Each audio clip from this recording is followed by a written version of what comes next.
exchange prisoners. We signed the exchange of prisoners, but he didn't do it. I think it's disrespectful for you to come into the Oval Office and try to litigate this in front of the American media. During the war, everybody has problems, even you, but you have nice ocean and don't feel now, but you will feel it in the future.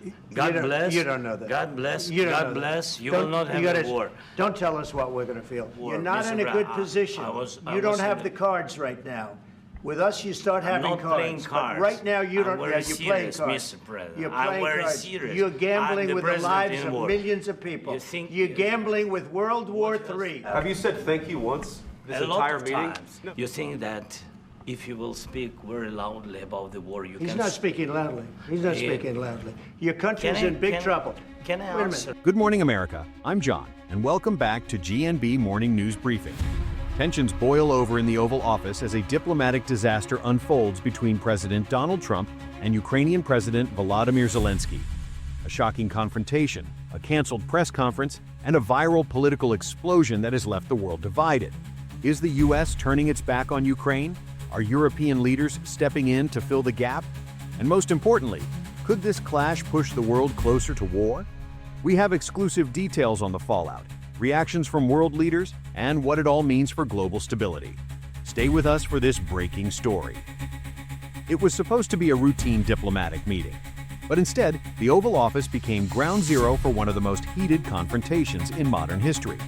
President Trump and Ukrainian President Zelenskyy clashed over a minerals for aid deal, an exchange that would have granted the U.S. access to Ukraine's valuable resources in return for military support. But instead of a handshake, we got a firestorm. Sources inside the meeting say tensions erupted when Trump accused Zelenskyy of being ungrateful for U.S. aid and warned that support could be cut if Ukraine didn't push for peace with Russia. Vice President J.D. Vance backed him up, pressing Zelenskyy on whether he had ever personally thanked the United States. And then, boom! Zelenskyy pushed back, reminding the room of the sacrifices his country has made on the battlefield. The dispute escalated until Trump abruptly canceled their joint press conference and, stunningly, ordered Zelenskyy out of the White House. But the drama didn't end there. Within hours, leaked footage of the explosive argument hit the media, going viral and sending shockwaves through the global political stage. During the confrontation, Trump accused Zelenskyy of gambling with World War III and being disrespectful to the U.S. for not showing enough gratitude for American support. Vance demanded to know if Zelenskyy had ever said thank you for the aid provided by the U.S., to which Zelenskyy responded by EMP, "Ladies and gentlemen, that's the President of the United States accusing an allied nation's leader of risking a world war. This is not just a diplomatic rift, it's an international earthquake. The big question now, what happens next?" Exchange prisoners. We signed the exchange of prisoners, but he didn't do it. I think it's disrespectful for you to come into the Oval Office and try to litigate this in front of the American media. During the war, everybody has problems, even you, but you have nice ocean and don't feel now, but you will feel it in the future. God bless. You don't know that. God bless. You don't know God that. bless. You will not have a war. Don't tell us what we're going to feel. War. You're not Mr. in a good Brown, position. I You don't was have in the cards right now. With us, you start having not cards. playing But cards. right now, you I'm don't. very Yeah, you're playing serious, cards. Mr. President. You're I'm playing very cards. serious. You're I'm gambling the with the president lives in of war. millions of people. You think- You're gambling with World War III. Have you said thank you once this A lot entire of meeting? times. No. You think that if you will speak very loudly about the war, you He's can... not speaking loudly. He's not Yeah. speaking loudly. Your country is Can I- in big can- trouble. can I Wait a minute. answer? You've Can I done a lot answer? of talking. Your country is in big trouble. I know. You're not I winning. know. You're not winning this.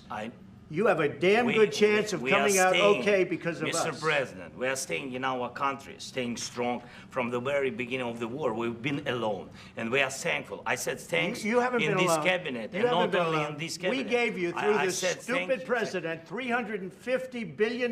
You voted we gave for you your military president. equipment, You and you voted men for are your brave, president. but they had to use our military. What about if you didn't have You our invited military me- equipment, you invited if me you to didn't speak- have our military equipment, this war would have been over in 2 weeks. In 3 okay? days, I heard it from Putin. It's going to be a very hard thing to do business like this. As the dust settles in Washington, European leaders aren't staying silent.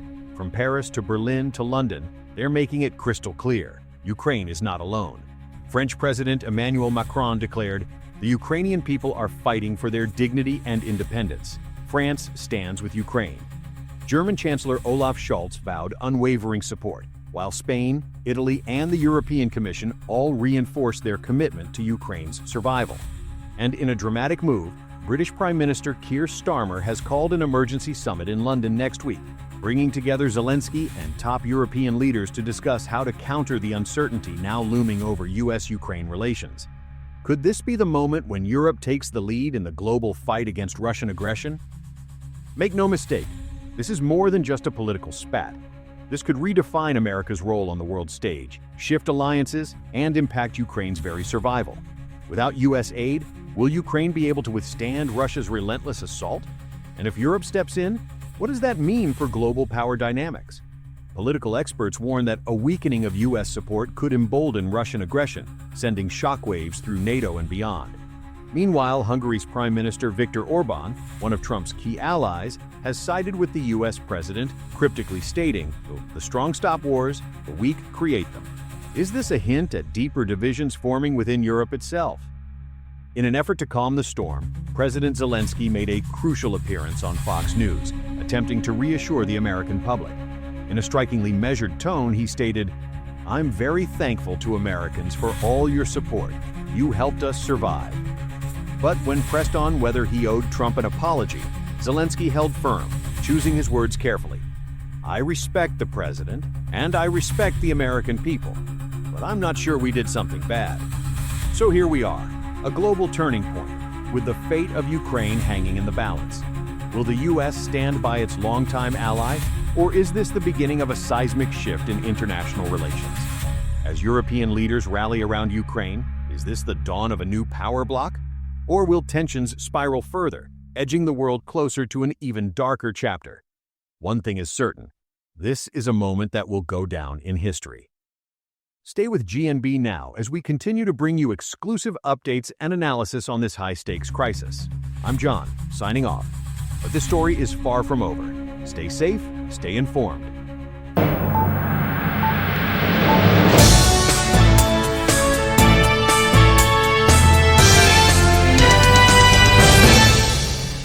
Disclaimer for GNB Now News. This news story is an experimental creation by Global Newsbreak, GNB Now, utilizing AI tools for voice and images. The contents are sourced from GNB Now and other news outlets. All images and content within this story are intended for informational purposes only, and we do not claim ownership or copyright over them.